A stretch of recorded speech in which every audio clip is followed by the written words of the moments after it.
Paano pag si Sian Lim biglang lumay ng malayo, ganyan? Eh, syempre, Sian Lim talaga. May bond naman kami. Sila kasi wala silang Very bond. good. Yun yung sinasabi ko, wala pang foundation yung relationship bago nag-start. Skype lang. Tsaka hindi pa sila nakakapag-physical contact.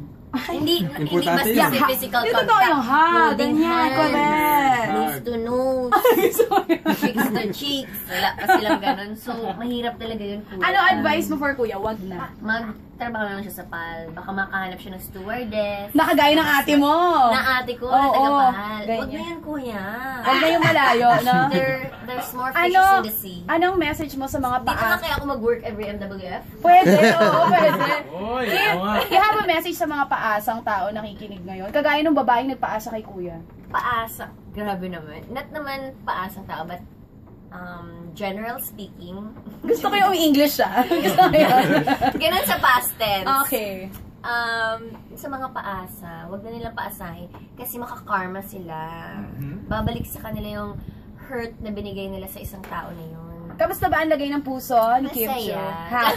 Happy dahil may biglang segue sa kamusta ang lagay ng puso. Eto na, ang pinunta talaga ni Kim Chiu dito is to invite everyone na nakikinig. Kamusta ang premiere night kahapon, girl? Premiere night kahapon, salamat. Kung nakikinig man lahat ng mga pumunta kahapon, maraming salamat. Sobrang overwhelming yung mga tao, lalo na sa baba, sa hanggang sa loob ng sinehan, hanggang sa kabilang movie house. At talagang pinalakpakan daw yung movie. Yes, so iba kasi, iba yung movie, iba yung timpla, not the typical romantic comedy movie. Anong iniba nito sa huling movie niyo ni Sia na blockbuster? May surprise siya sa dulo. Ganun yung surprise sa end story. So, kailangan nila. Wag kang spoiler. Mag-i-invite pa lang si Kim. Yes. Okay, marami, nakakatawa, hindi lang nakakatawa. Hindi siya purong funny. Nakakatawa, nakakilig, and at the same time, nakakaiyak. Lagi naman ganun ang Kim Sian movie, even yung last movie nyo. Yung last movie more on comedy kasi konti lang. Ba't ako naiyak ako? Naiyak ko ba? Naiyak ako sampung Baka may problema sa akin. Problema kaya pa sa puso. Dahil sa comedy, naiiyak pa rin ako. Dahil sa comedy, naiiyak.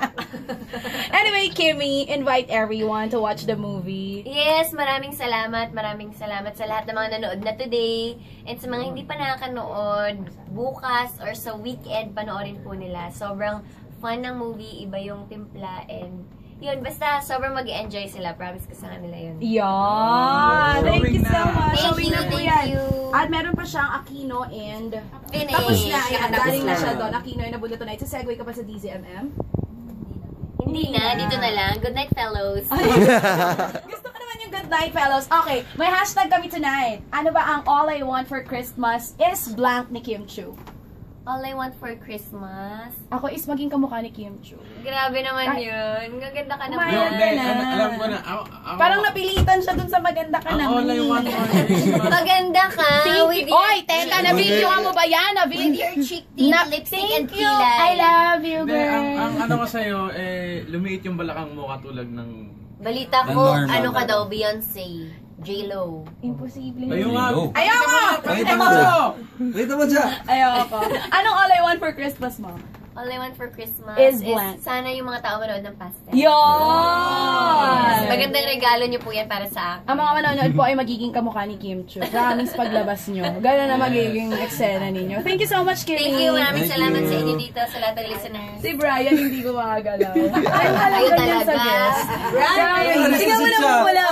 Namumula ka. Gusto mo ba ng nose to nose kay Kim Chiu? Thank you so much, Cha. Thank you, Kimmy! 10:37 on the clock. We are going back to more music, mga kapamilya.